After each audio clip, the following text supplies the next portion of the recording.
Hello viewers, আশা করি সকলে ভালো আছো। আমি আজ বানাবো গোলাপ জামুন। প্রথমে আমি কড়াইয়ে 2 চামচ ঘি দিয়ে দিলাম, তারপর 2 কাপ দুধ দিলাম, এরপর 2 চামচ চিনি দিয়ে দিলাম। এখন আমি গ্যাসটা জ্বালিয়ে নিলাম।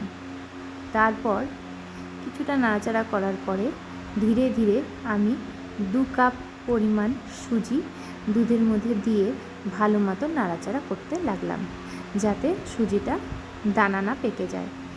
এরপর খন্তা দিয়ে ভালো মতো নাড়াচাড়া করতে থাকলাম যতক্ষণ না পর্যন্ত সুজিটা ঘন হয়ে আসে।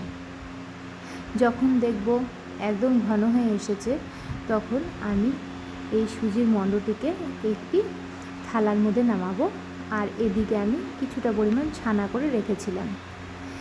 এখন ওই সুজির মাঝখানে ছানাটা ঢুকিয়ে মিষ্টির আকারে গোল করে নিলাম।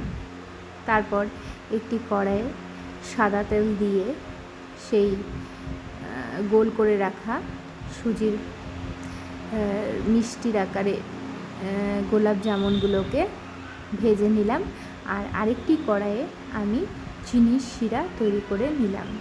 ভেজে ভেজে যখন লাল হয়ে আসবে, তখন ভেজে ভেজে আমি সেই মিষ্টিগুলোকে ওই শিরার মধ্যে ছেড়ে দিলাম এবং খুব কম হিটে সেই শিরার মধ্যে মিষ্টিগুলোকে ফুটিয়ে নিলাম।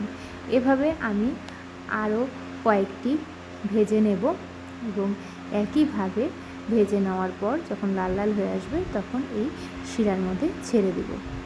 এইভাবে হয়ে যাবে আমার গোলাপ জামুন। খেতে খুব নরম এবং তুলতুলে হবে।